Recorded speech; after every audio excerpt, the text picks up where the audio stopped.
जय हिंद, नमस्कार। मैं आपके साथ के बिट्टू सर स्वागत करते हैं आपका आपके ही अपने YouTube channel exam idea Purnia में। तो आज की क्लास हम लोग जो है शुरू करेंगे बहुपद 10वीं वाला के लिए, 10th वाले के लिए ये बहुपद है। 9th का बहुपद की वीडियो आप लोगों को जो है दे चुके हैं हम, और लिंक डिस्क्रिप्शन में है। बहुत अच्छे तरीके से, बेसिक तरीके से जानने के लिए उस वीडियो को ज़रूर देखें। अगर नहीं भी देखे हैं तो कोई बात नहीं, चलिए शुरू करते हैं। देखिए, चैप्टर का नाम है बहुपद। बहु मतलब एक से ज्यादा, यहाँ पे बहु का मतलब होगा एक से ज्यादा, अब पद का मतलब होगा पद। तो इस पद को समझने के लिए हम लोगों को यह जानने की जरूरत है कि ये चर क्या होता है, अचर क्या होता है, पद, एकपदी, द्विपदी, त्रिपदी, बहुपद, ये सब क्या होता है, इसके बारे में चलिए हम लोग ध्यान से समझते हैं। देखिए, चर क्या होता है। चर जो है चेंजेबल होता है, इसकी वैल्यू बदलते रहती है, और इसको हम लोग ए से लेके जेड तक के लेटर से, यानी अल्फ़ाबेट लेटर से इसको हम लोग क्या करते हैं, डिनोट करते हैं, है ना।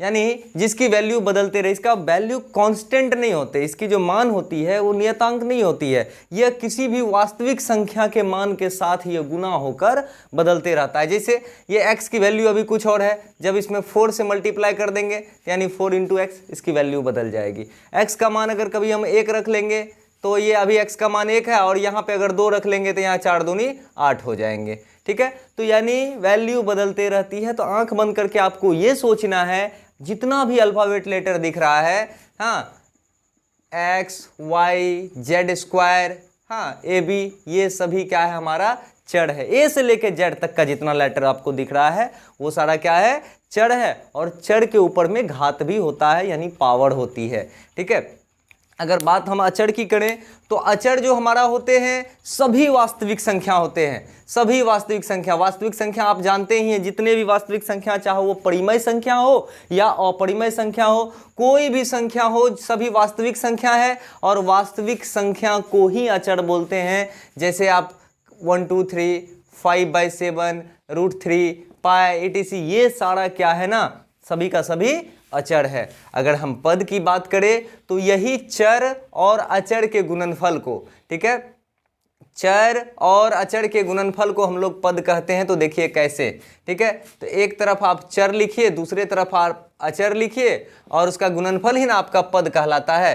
तो मान लेते हैं हम चर है हमारा, यहाँ पे हम अभी x मान लेते हैं। ठीक है, x पे पावर क्या है आपका 1, नहीं कुछ रहे तो यानी x पे पावर हमारा 1 है। तो x इंटू अगर हम 8 किए तो यानी हमारा 8x हो गया, और यही जो 8x हुआ यही हमारा क्या हो गया, पद हो गया। ठीक है, तो ये 8x, 9x या x स्क्वायर, ये सभी आपका क्या है, पद है। जैसे देखिए x स्क्वायर इंटू अगर 1 करेंगे तो क्या होगा, x स्क्वायर ही होगा, क्योंकि 1 जो है अलजेब्रा से पहले छुपा हुआ होता है, 1 जो है लिखा नहीं जाता है ना। चलिए, अब अगर हम बात करें, हम लिखिए -y पे पावर 3 गुना 5/2, अगर हम लिखते हैं तो क्या होगा, -5/2। चलिए, ये y को हम यहाँ लगा देते हैं माइनस को। ठीक है, -5/2 गुना y पर पावर 3, ये आपका क्या है, पद है। ठीक है, तो हम इसके पद के बारे में बदले में हम ये भी लिख सकते हैं। ठीक है, -5/2 y⁻3, तो ये सारा आपका क्या है ना, पद है। लेकिन सोचने वाली बात ये है, आप ये जानकारी के लिए आप ले लें कि क्या ये जो हम कोई शून्योत्तर अचर लिखेंगे, यानी 10 ऐसे अचर है, आप देख रहे हैं कि ये जो है वास्तविक संख्या है, तो ये अचर है। क्या यह 10 को हम पद बोल सकते हैं? क्या ये 10 को हम पद बोल सकते हैं? बिल्कुल बोल सकते हैं। तो आप पूछेंगे कि सर आप इसको तो पद आप बोल रहे हैं, लेकिन आप ये कहाँ बता रहे हैं कि इसमें चर कहाँ है? इसको आप पद बोले 8x, तो बोलिएगा सर चर कहाँ है? तो ठीक है, x है चर। x स्क्वायर में चर कहाँ है? तो खुद x स्क्वायर एक चर है। ठीक है, अगर y³ की बात करें तो यहाँ पे चर है, लेकिन सर यहाँ पे तो चर हमें दिख ही नहीं रही है, और आप पद का गुणनफल बोले कि, और पद का मतलब बोले चर और अचर का गुणनफल। तो बाबू ऐसा होता है ना कि यहाँ पे ये जो 10 है तो आप उसको अचर के जगह पे लिख लीजिए, और चर के जगह पे कोई सा भी चर लिख के उसका पावर 0 कर दीजिए। कोई सा भी चर लिखिए और उसका पावर को आप 0 कर दीजिए, तब आप जान रहे हैं ना, एनीथिंग पावर 0 इक्वल टू 1, यानी किसी भी संख्या पे अगर 0 पावर हो तो उसकी वैल्यू 1 हो जाती है। तो 1 इंटू 10 क्या हो जाएंगे हमारा, 10 हो जाएंगे। यानी 10 को भी पद बोलेंगे, ये शून्योत्तर अचर है। तो इसकी अगर पूछेंगे इसमें चर कौन है, तो चर भैया यही x है चर, ठीक है। और चर का पावर कितना है, यानी चर का घात कितना है, इसका घात है आपका 0, यानी चर का घात हो गया आपका 0। तो अब एक पदी किसको बोलेंगे, जहां आपको सिर्फ एक पद दिखे, 8x, ठीक है, या सिर्फ और सिर्फ यहाँ पे x² दिख रहा है, ठीक है, ये आपका जो है एक पद हुआ। द्विपदी का अगर आपको कोई पूछे तो द्विपदी का मतलब दो गो पद दिखना चाहिए, दो गो पद एक साथ, जैसे इसमें हम कोमा लगाए हैं, कोमा नहीं लगना चाहिए, 8x प्लस x² अगर हो जाए, ठीक है, तो ये आपका क्या हो गया, द्विपदी हो गया, ठीक है। अगर यहाँ पे कहीं पे लिख दिया 9x² प्लस 3x, ये आपका क्या हो गया, द्विपदी हुआ। अगर हम त्रिपदी की बात करें तो त्रिपदी का मतलब हुआ यानी 3 गो पद होना चाहिए, यही पद 3 हो जाए, जैसे x³ प्लस 2x प्लस 5, ठीक है, ये आपका कितना 3 पद हो गया। या x² प्लस 9 प्लस 4, ये भी आपका कितना हो गया, 3 पद हो गया। अब बात यह होती है कि बहुपद किसे बोलते हैं, एक से ज़्यादा पद है उसको आप बहुपद बोल सकते हैं, लेकिन उसका जो है कुछ शर्तें हैं, ठीक है, कुछ शर्त है। तो बहुपद के बदले हम यहाँ लिख सकते हैं कि यहाँ एक से ज़्यादा पद, यानी एक से ज़्यादा पद को बहुपद कहते हैं, एक से ज़्यादा पद को बहुपद कहते हैं। तो आप कहिएगा सर इसमें कहने वाली कौन सी बात है, एक से ज़्यादा पद है तो बहुपद है, ठीक है। लेकिन इसमें एक शर्त क्या होती है कि आपके जितने भी पद दिख रहे हैं, पद में चर दिख रहे हैं, ये पद है और पद में जितने भी चर दिख रहे हैं, चर का जो पावर यानी चर का जो घात होनी चाहिए वो आपकी पूर्ण संख्या होनी चाहिए। तो इसमें हम लिख देते हैं कि चर का घात सभी का पूर्ण संख्या होना चाहिए, सभी का पूर्ण संख्या होना चाहिए। अब समझिए कि ये पूर्ण संख्या क्या है। तो पूर्ण संख्या किसको हम लोग बोलते हैं, गिनती की संख्या जो 0 से शुरू हो, गिनती की संख्या जो 0 शुरू हो, यानी 0 1 2 3 4, ये सबको हम जो है क्या बोलते हैं, पूर्ण संख्या बोलते हैं। तो यानी बहुपद अगर आपको बोलेगा कि बहुपद क्या होता है, तो एक से ज्यादा पद को बहुपद कहते हैं। बस शर्त यह है कि जितने भी उसमें पद है और पद का जो चर है, उस चर का जो पावर है, ये पावर ये पूर्ण संख्या में होना चाहिए। जैसे एग्जाम्पल के तौर पे हम बता दें आपको कि 3x² प्लस 5x प्लस 8, तो यहाँ देखिए 3 पद है, कोई बात नहीं, एक से ज़्यादा पद है, ये हमारा बहुपद है, ठीक है।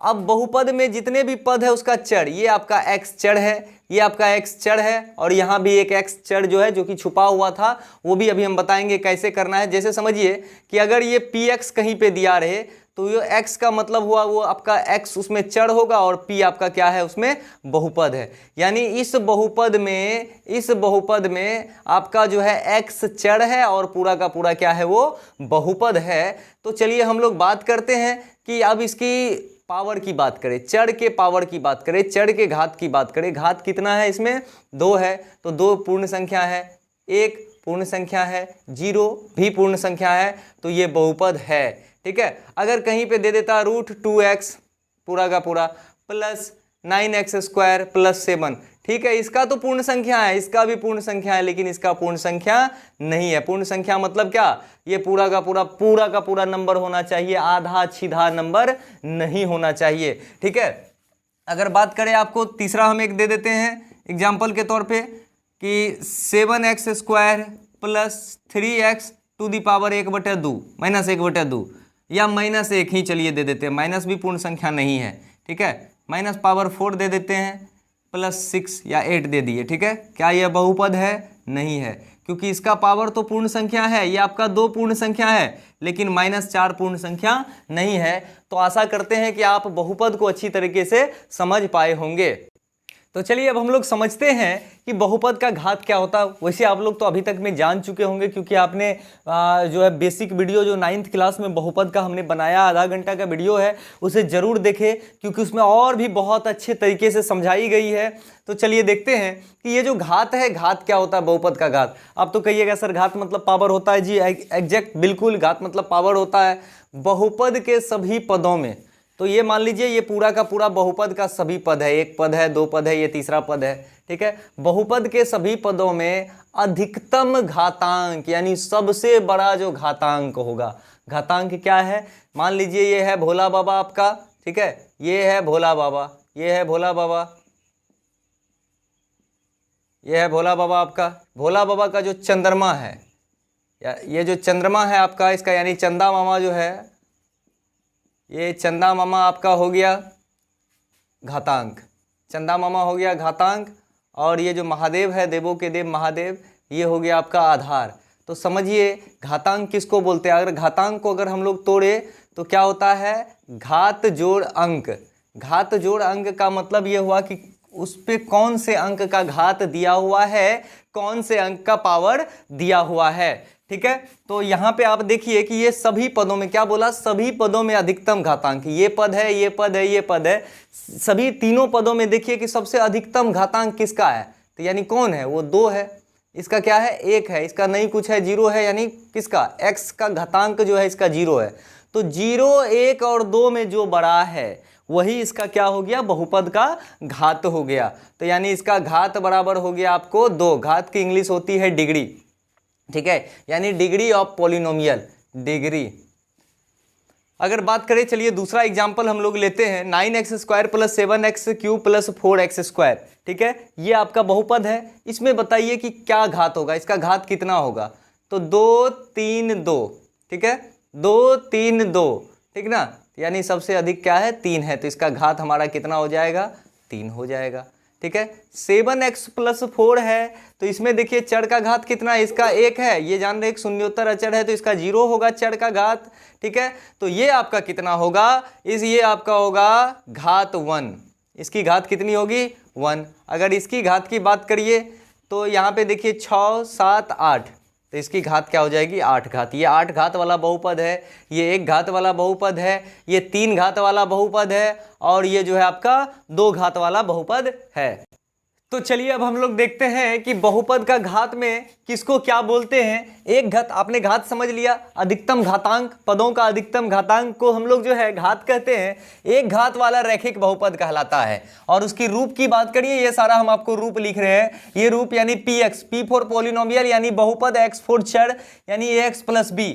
ए जहाँ पे ए और बी अचर है, सिर्फ इसमें एक्स आपका जो है चर है। ये ब्रैकेट देने का एक ही मतलब है कि इसमें सिर्फ जो है एक्स चर है, बाकी ए और बी अचर है, यानी वास्तविक संख्या है। दो घात वाले को द्विघात बहुपद कहते हैं, ठीक है। द्विघात बहुपद ax² + bx + c के फॉर्म में होता है, ठीक है। अगर 3 घात वाले बहुपद की बात करें तो इसको त्रिघात बहुपद कहते हैं, जिसको हम ax³ + bx² + cx + d के फॉर्म में हम इसे लिखते हैं। यानी कि हमको घात अगर यहीं लगा हो, चाहे रैखिक द्विघात या त्रिघात की बात हो, तो सिर्फ और सिर्फ माथा पे देखना है कि कितना घात उसमें दिया गया है, ठीक है। अगर बात करें हम इसमें एक टर्म मैंने छोड़ दिया था पहले, गुणांक। ये जो गुणांक होता है यानी गुना जोड़ अंक, अगर आपको पूछेगा यहाँ पे 9x³ है, मान लीजिए यहाँ पे 9x³ हमने लिखा, हालांकि ये a है, ठीक है, हम 9x³ लिखे या 7x² लिखे या 8x लिखे, हमने पूछा आपको कि भैया x³ का गुणांक क्या होगा, तो आप क्या बोलेंगे, यानी गुना वाला अंक। किस अंक के साथ x³ गुना हुआ है, 9 के साथ। किस अंक के साथ 7 गुना हुआ है, 7 के साथ। किस अंक के साथ ये x जो है गुना हुआ है, 8 के साथ। तो ये चीज जो है यहाँ पे x² किसके साथ गुना हुआ है, 7 के साथ। तो ध्यान दीजिएगा कि जब हम लोग चर के इसके बारे में पढ़ लिए तो बहुपद के शून्यक के बारे में हम लोग समझते हैं। बहुपद का शून्यक क्या होता है, ये समझिए कि चर का वह मान, यानी यहाँ पे जो भी मान रखेंगे पूरे बहुपद के मान को शून्य कर दे। एग्जाम्पल के लिए हम आपको समझाते हैं, जैसे मान लीजिए 4x माइनस आपका हो गया यहाँ पे 8 हम दे देते हैं, ठीक है। हम क्या करते हैं, इस 4x माइनस 8 को हम x के जगह पे कुछ वैल्यू कुछ मान हम लोग बदल देते हैं। मान लेते हैं इसका मान हम एक बार 1 रख के देखते हैं तो क्या होता है, 4 इंटू 1 माइनस 8 यानी 4 माइनस 8 हो गया आपका -4। तो यानी इस बहुपद में हमने जब चर का मान 1 रखा तो पूरे बहुपद का मान को इन्होंने क्या किया, -4 कर दिया सरलीकरण करने के बाद, यानी सिंप्लीफिकेशन करने के बाद। लेकिन हम इसी चर में, इसी बहुपद में, देखिए बहुपद है आपका क्या, 4x माइनस 8 बहुपद है, ठीक है। इसी बहुपद में हम x की वैल्यू यदि 2 रख दें, यदि x की वैल्यू हम 2 रख दें तो क्या होगा, 4 दूनी 8 माइनस 8 0 हो जाएंगे, ठीक है। तो यदि कोई भी चर का वह मान, देखिए चर का वह मान ये ना, ये आपका शून्यक हो जाता है।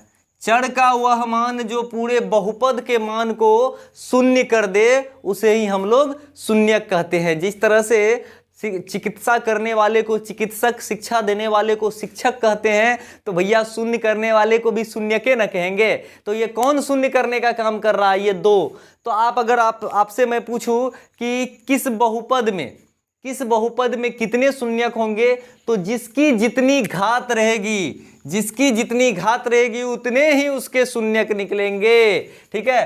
तो रैखिक बहुपद का कै गो शून्यक निकल सकता है भैया, 1 घात है तो 1 शून्यक, ठीक है।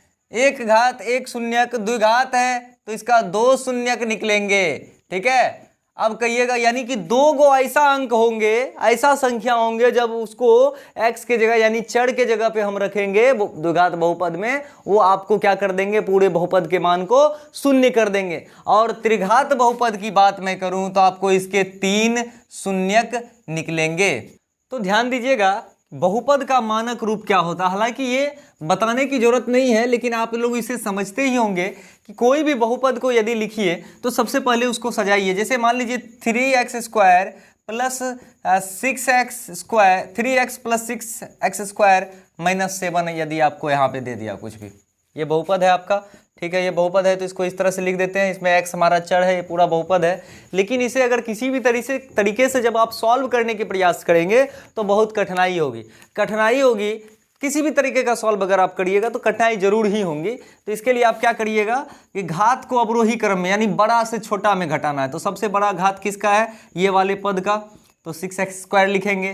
फिर क्या करेंगे, प्लस 3x लिखेंगे, इसका घात 1 है, फिर इसको कम घात वाले को बाद में लिखेंगे। तो ये बहुत बड़ी कोई बात थी नहीं ये, लेकिन जानकारी आपको रखनी चाहिए। तो चलिए अब हम लोग ग्राफ की ओर चलते हैं कि बहुपद का ग्राफ किस तरह का होता है, देखने में कैसा लगता है और किस तरह से इसको हम लोग सॉल्व करते हैं। क्योंकि ये देखिए हमारा बोर्ड ग्राफ पेपर नहीं है, इसलिए मैं ग्राफ पेपर पे एक अलग सा जो है मैं एनिमेशन बनाकर आपको इसी प्लेलिस्ट में अवेलेबल करा दूंगा, या आप जब तक आप ये वीडियो देख रहे हैं तब तक अगर अवेलेबल हो तो उसे जरूर देख ले, खोज ले ग्राफ वाला, मैं लिंक दे दूंगा डिस्क्रिप्शन में ग्राफ करके, ठीक है।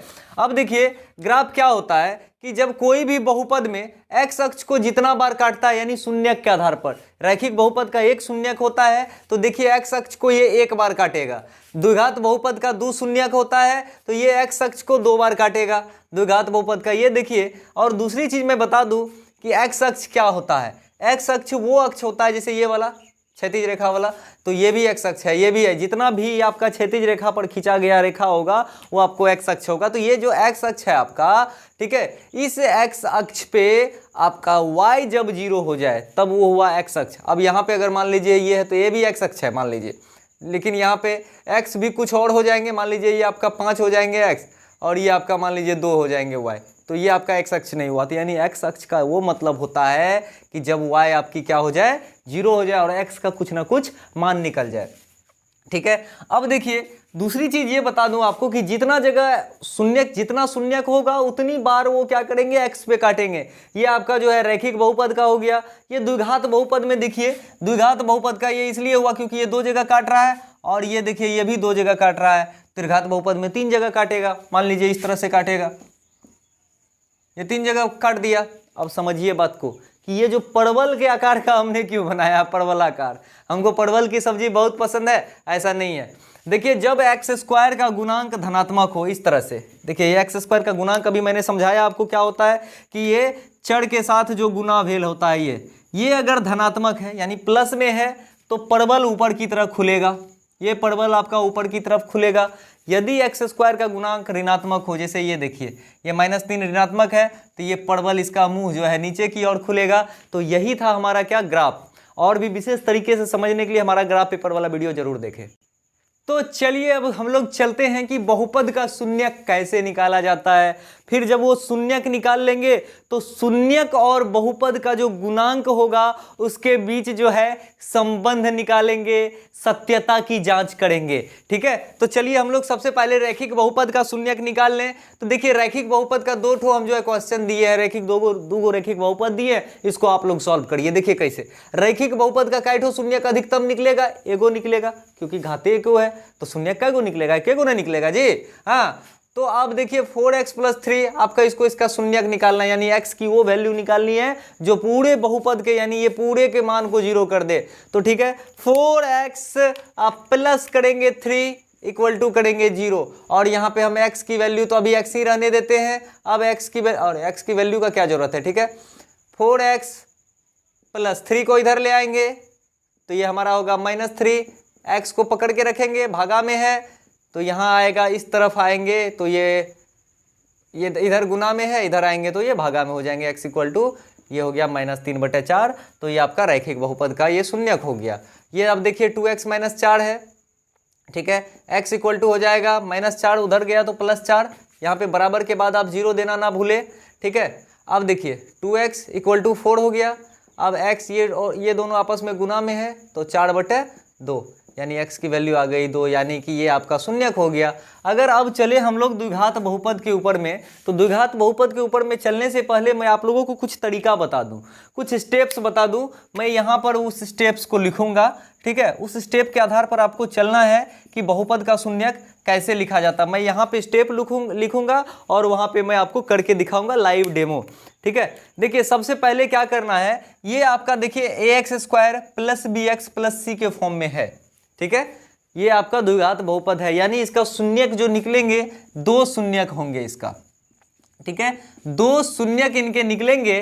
तो अब इससे आपको ये समझना है कि सबसे पहले स्टेप 1 में क्या करिए, ac यानी a और c को गुना कर दीजिए।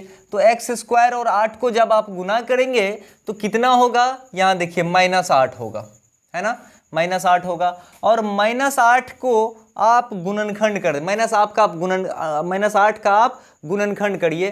तो गुणनखंड जब करिएगा तो कितना होगा, इसको आप क्या क्या लिख सकते हैं, 1 × 8, 2 × 4, और कुछ लिख सकते हैं, नहीं लिख सकते हैं। ठीक है, यानी इस 8 के बदले में आपका ये 2 जोड़ा गुणनखंड का निकला, 2 जोड़ा गुणनखंड का निकला। तो आप देखिए a को एज इट इज लिख दीजिए। ठीक है, स्टेप 2 में आपको क्या करना है कि स्टेप 2 में आपको क्या करना है, AC का गुणनखंड करना है। पहले तो गुणनखंड आपने कर दिया, AC का गुणनखंड करना है, गुणनखंड का जोड़ा कर लेना है। ठीक है, अब देखिए A को तो ऐसे लिख दीजिए, A को आपने इस तरह लिख दिया। सिर्फ ये बीच वाले के बदले में, यानी बीच वाला जो पद है -2x, उसके बदले में ये दोनों में से कोई ऐसा जोड़ा पकड़ेंगे। ठीक है, ये दोनों में से कोई ऐसा जोड़ा पकड़ेंगे जिसको जोड़ने या घटाने पर -2 आ जाए। समझिए कैसे, 8 में 1 जोड़ेंगे तो 9 होगा, 8 में 1 घटाएंगे 7 होगा, यानी ये वाला हम नहीं लेंगे जोड़ा को। ठीक है, 4 × 2 कितना होता है, 6 होता है, लेकिन वही 2 में से 4 घटाएंगे तो हमारा 2 आ जाएगा, तो यानी ये वाला हम जोड़ा को ले सकते हैं। ठीक है, यानी -2 के बदले में आपको ये दोनों लिखना है। तो जब हम इसको -4x + 2x कर दें तो देखिए -4 में से 2x घटाएंगे तो ये होगा, यानी इसके बदले में हमने ये लिखा, क्योंकि मिडिल टर्म स्प्लिटिंग इसको बोलते हैं कि मध्य पद विभक्ति बोला जाता है इसको। ठीक है, अब इसको तोड़ने के लिए हमने क्या किया, 4 पद, पहले हमारे पास 3 पद थे, अब हमने इसको क्या किया, 4 पद कर दिया। देखिए पहले हमने क्या किया, शुरुआत से देखिए, पहले और लास्ट वाले को गुना कर दिया, हमने गुना करके यहाँ लिख दिया। ठीक है। इस जो गुणनफल था उसका हमने गुणनखंड कर दिया, ठीक है। ऐसे अभी आप गुणनखंड कर सकते हैं इस तरह से, एक बार 2 को पूरे से गुना करिए, फिर 2 को पकड़ के तीसरे से करिए, इस तरह से आप अपना गुणनखंड निकाल लेंगे।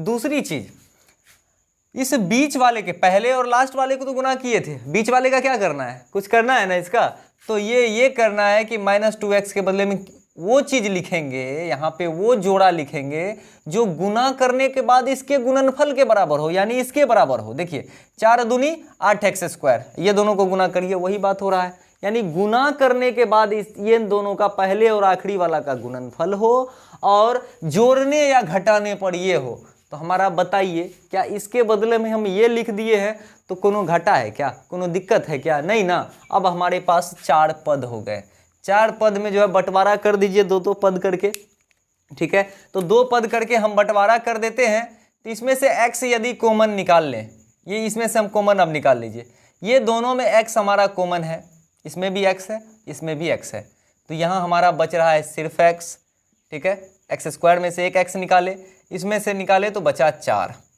ये दोनों में देखिए हमारा 2 जो है कॉमन, 8 में भी 2 छुपा हुआ है, 2 में तो खुद 2 है ही, ठीक है। इसमें से हमने अगर +2 कॉमन निकाला तो बचा यहाँ पे x प्लस माइनस 2 चौके 8, यहाँ पे 4 बचा।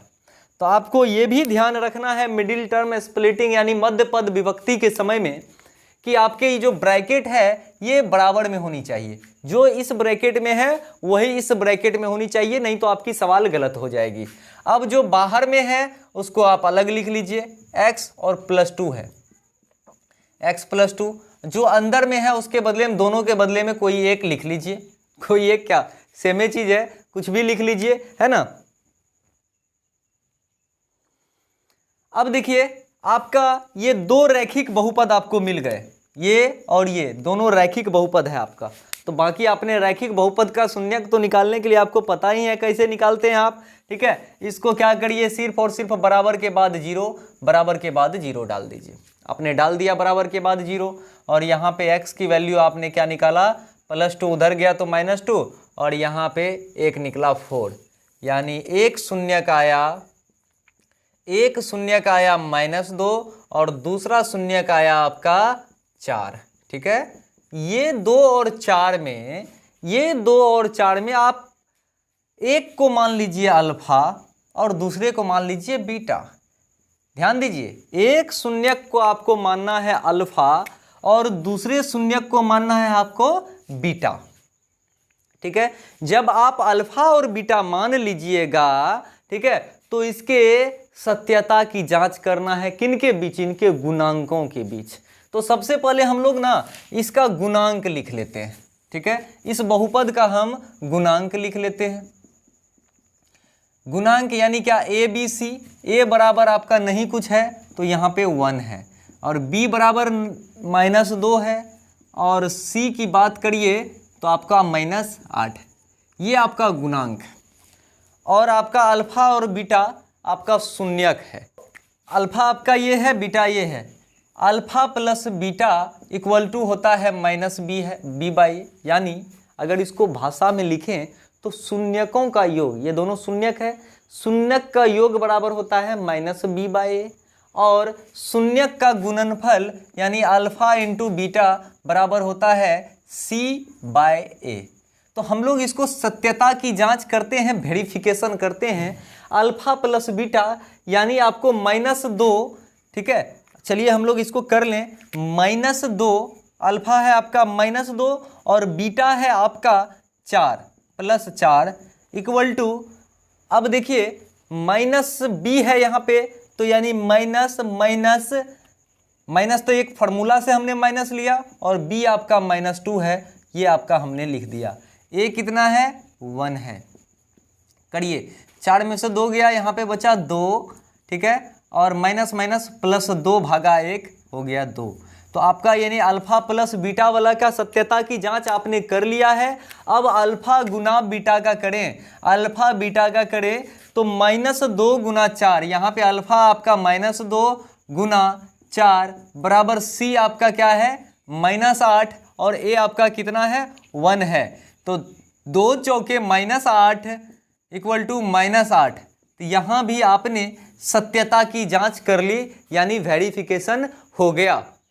तो देखिए दूसरा सवाल का भी वही काम हम लोग करते हैं। तो सबसे पहले ये देख लीजिए कि ये सजा हुआ नहीं है। आपको मैंने बोला था जो बहुपद का मानक रूप यानी standard form of the polynomial, तो उसको हम लोग सजा के पहले लिख ले। सजा के लिख लेते हैं 2 नंबर को 6x², यानी कि अवरोही क्रम में इसका क्या रखना है, पावर को रखना है। 7x वाले को तब यहाँ पे बीच में देंगे और -3 को यहाँ पे बाद में करेंगे। 6 तिया 18, और आप 18 को क्या लिख सकते हैं, 6 तिया 18, 18 को क्या लिख सकते हैं, 1 गुना 18, 2 गुना 9, 3 गुना 6, यही सब ना लिख सकते हैं। 18 को पहले और तीसरे का गुना करने के बाद आपको चाहिए -7, तो इससे आपको निकल जाएगा 9 और 2 में 7 निकल जाएगा। 6x² माइनस 7x के बदले में हम लिख देते हैं यहाँ पे -9x, ठीक है, और प्लस 2x, यानी 9 और 2 का जोड़ा लिए, ठीक है, -3। आपका ये दोनों में आपका 3x कॉमन आ रहा है। देखिए 6 में भी 3 है, 9 में भी 3 है, इसमें भी x है, इसमें ये तो खुद x है, ये है बेचारा, ठीक है। 3 दूनी 6, 2x यहाँ पे बचेंगे, माइनस यहाँ पे 3 बचेंगे। अब इसमें से अगर +1 कॉमन निकाल लें तो 2x माइनस 3 ही बचेंगे। नहीं कुछ है यहाँ कॉमन निकालने के लिए, तो 1 तो कॉमन निकाल ही ना सकते हैं जी, ठीक है। अब देखिए हमारे पास ब्रैकेट सेम हो गया, ब्रैकेट सेम हो गया। बाहर वाले को हम यहाँ पे लिख देते हैं 3x + 1, और अंदर वाले को भी लिख देते हैं 2x - 3। सब में बराबर के बाद 0 लगा देते हैं, क्योंकि ये सब हमारा रैखिक बहुपद हो गया है, ठीक है। तो आपका ये हो गया 3x = +1 उधर जाएगा तो -1, x = हो जाएगा -1/3। अब दूसरा हम देखते हैं 2x = +3, x = हो गया आपका 3/2। तो आपका एक अल्फा निकला और दूसरा आपका निकल गया है बीटा। एक आपका अल्फा निकला, दूसरा निकल गया आपका बीटा। तो ये हम अल्फा का यहाँ साइन दे देते हैं, यहाँ हम बीटा का साइन दे देते हैं। अब इसकी सत्यता की जांच करते हैं। सबसे पहले अल्फा प्लस बीटा को जांच करें तो होता है -b/a, ठीक है। तो अल्फा आपका कितना है, -1/3 है, कलम हम चेंज कर देते हैं, -1/3 है आपका, और बीटा है आपका +3/2, और माइनस कितना है। अब आपकी बात करें इसमें -b/a की बात हो रही है। a है आपका 6, चलिए नीचे है आपका 6, वो हम लिख देते हैं -7, ठीक है, -7, यानी माइनस फार्मूला से, और इसका b पहले से माइनस में है, ठीक है। अब देखिए 3 दूनी का लघुत्तम निकालिए, बचेगा 6, 3 दूनी 6 -2 प्लस 2 तिया 6, 3 तिया 9, ठीक है, माइनस +7/6 हो गया इधर, ठीक है। 9 में से 2 गया आपका बचा 7, 9 में से 2 गया बचा 7/6 बराबर 7/6। तो ये तो आपने वेरीफाइड का मोहर लगा दिया। अब देखिए यहाँ पे हम अल्फा इंटू बीटा का मोहर लगा के देखें। अल्फा इंटू बीटा बराबर होता है c/a। तो अल्फा इंटू बीटा क्या है आपका, अल्फा इंटू बीटा यानी -1/3 गुना 3/2, और c आपका देखिए यहाँ कितना है -3 बाय ये आपका 6 हो गया। तो -1/3 -1 गुना 3 हो गया -3, 3 दूनी 6 बराबर -3/6। ये भी आपका गुणनफल भी सत्यता की जांच में आ गया। और t² - 15 को जस्ट क्विक में मैं आपको बता दूं तो क्या होता है ना, देखिए यहाँ पे आपका 2 ही पद है, कोई बात नहीं, ये बहुपद है। t² - 15 = 0 कीजिएगा तो t² = 15 को जब उधर लेके जाइएगा तो 15 जो है प्लस में चला जाएगा, और स्क्वायर हटाइएगा तो रूट चढ़ेगा। तो रूट एक बार प्लस में होता है और एक बार रूट जो है माइनस में होता है, ठीक है। यही आपके 2 शून्यक हो गए। अगर गुणांक की बात करिएगा तो जिसके साथ स्क्वायर लगा होता है वो a होता है, जिसके साथ सिर्फ x लगा होता है, ठीक है, या सिर्फ चर लगा होता है वो आपका b हो गया, बाकी कुछ नहीं जो हो वो आपका c हो गया। तो यहाँ यानी यहाँ पे b = 0 है। आप सत्यता की जांच करने वक्त कर लीजिएगा। तो आपने अभी तुरंत सत्यता की जांच कर चुके हैं, जबकि अल्फा प्लस बीटा -b/a होता है और अल्फा इंटू बीटा c/a होता है। तो चलिए अब हम लोग आगे बढ़ते हैं। अगला सवाल कुछ इस तरह से दे सकता है, द्विघात बहुपद। अब बहुपद ज्ञात करने बोल देगा, जबकि शून्यक का योग भी दे दिया और शून्यक का गुणनफल भी दे दिया है आपको। तो आपको जो है ये शून्यक का योग है, क्रमशः में है ना, क्रमशः दी गई है शून्यक का योग तथा गुणनफल। तो यानी पहला वाला योग है और दूसरा वाला गुणनफल है। इसको हम दो तरीका से आपको अभी बताने जा रहे हैं, थोड़ा ध्यान दीजिएगा। यानी शून्यक का योग दिया है, यानी अल्फा प्लस बीटा, यानी माइनस बी बाय ए दिया हुआ है। ये दिया हुआ alpha plus beta, minus B by A दिया हुआ है। ठीक है, तो माइनस बी बाय ए की जगह आप 1/4 लिख ले। आप 1/4 लिखेंगे ना, एक डब्बा बना लीजिए ए बी सी का। यहाँ आप एक बार ए, एक बार बी और एक बार आप सी लिखेंगे। ठीक है, तो ध्यान दीजिएगा यहाँ पे, क्योंकि देखिए बी तो एक ही में रहेगा जो रहने का होगा, सी चेंज भी हो सकता है, ध्यान दीजिएगा। अभी आपको एक बार क्या आया कि एक बार आपका b-1 आ गया है, b-1 आ गया है और a आपका 4 एक बार आ चुका है जब अल्फा प्लस बीटा किए हैं तो। ठीक है, c का अभी मुझे पता नहीं है, c दूसरे वाले फार्मूला से निकलता है, तो c के लिए एक और यहाँ पे एक कॉलम टाइप का बना देते हैं। देखिए क्या है, alpha into beta, alpha into beta equal to होता है c बाय ए। तो यहाँ अल्फा इंटू बीटा जब हमने किया, हमने जब अल्फा इंटू बीटा किया तो alpha into beta c by A हो रहा है, तो यानी कि आपका c by A equal to हम -1/1 लिख सकते हैं, बिल्कुल लिख सकते हैं। तो -1/1 लिखेंगे तो हमारा c देखिए -1 हो गया और a जो है आपका इस जगह पे जाके 1 हो गया इस केस में। लेकिन क्या लगता है आपका, ये तो लोचा ना हो गया जी, यहाँ पे a आपका 4 हो रहा है। ठीक है, a आपका 4 हो रहा है इस जगह पे और यहाँ पे a आपका 1 हो रहा है। तो जो छोटा है उसको गुना कर दीजिए। यहाँ पे a आपको 4 पुराना है ना, तो यहाँ पे आप 4, नीचे भी 4 से आप गुना कर दीजिए। जो छोटा रहे उसमें आप गुना कर सकते हैं। चार ऊपर नीचे करेंगे तो कोई फर्क नहीं पड़ता है। 4 गुना -1, अब हो गया आपका कितना, -4 हो गया। अब आपका -4 हो गया, 4 इंटू 1 4 हो गया। अब देखिए a यहाँ पे भी 1 के जगह 4 हो गया, बस c को खाली हमने बदल दिया 4 के रूप में।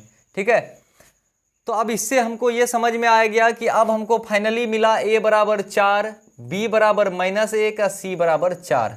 तो इसको आप द्विघात बहुपद का रूप होता है ना जी, ax² plus bx plus c, a के जगह पे आप 4 लिख दीजिए, तो यानी हो गया आपका 4x²। ठीक है, और b के जगह पे आप लिख दीजिए -1, तो यानी -x हो गया, और c के जगह पे आप 4 लिख दीजिए। तो चलिए देखिए अब शुरू करते हैं। मेरा जो दूसरा तरीका था, आप लिख लीजिएगा अल्फा प्लस बीटा, आपने लिखा हुआ 1/4, अल्फा इंटू बीटा आपने लिखा हुआ 1। देखिए इसको इस तरह सजाइएगा, a² minus alpha plus beta into x plus alpha beta. ये फार्मूला को आप याद रखिएगा। ठीक है, अब देखिएगा x² की जगह x² लिखे, माइनस अल्फा प्लस बीटा आपका क्या दिया हुआ है 1/4, आपने 1/4x लिखा, और अल्फा इंटू बीटा -1 दिया हुआ है, आपने +1 की जगह -1 लिख दिया है। ठीक है, नहीं कुछ है, यहाँ भी 1, यहाँ भी 1 डालिए। ठीक, इक्वल टू 0 कर दीजिए। 4 1 चौके 4, 4x² माइनस एक्स, 4 का 4 -x -4 इक्वल टू 0। ये 4 उधर जाएगा तो 0 के साथ गुना हो जाएगा, तो ये आप देखिए 4x² minus x minus 4 equal to 0 लिखिए या नहीं लिखिए, देखिए आपका सेम आ गया। चलिए दूसरा सवाल को बहुत जल्दी से बनाने का प्रयास करते हैं। तो देखिए दूसरा नंबर का हम शुरू करते हैं। अल्फा प्लस बीटा दिया हुआ है हमारा कितना 4, और अल्फा इंटू बीटा दिया हुआ है हमारा 1। फॉर्मूला बस लिख देना है, क्या होता है px equal to x² minus alpha plus beta into x, हाँ, अब प्लस अल्फा बीटा होता है। ठीक है, अब देखिए x² हमारा कितना है, रहने दीजिए जो भी है भैया, हमको क्या मतलब है, माइनस अल्फा प्लस बीटा कितना दिया हुआ है हमारा, अल्फा प्लस बीटा दिया हुआ है हमारा 4, अल्फा प्लस बीटा दिया हुआ हमारा 4, हम 4x लिखेंगे। अल्फा इंटू बीटा हमारा दिया हुआ है कितना 1, तो प्लस हम 1 लिखेंगे, माइनस में नहीं, +1 दिया हुआ है। चलिए ये आपका आंसर आपका हो गया। तो आशा करते हैं आपको यह चैप्टर समझ में आई होगी। दूसरी पार्ट वीडियो के लिए जो है आप लिंक डिस्क्रिप्शन में हो उसमें भी देख ले या प्लेलिस्ट चेक कर ले। अगर अच्छी लगे तो हमारे चैनल को लाइक सब्सक्राइब जरूर करें और दोस्तों के साथ शेयर करें। धन्यवाद।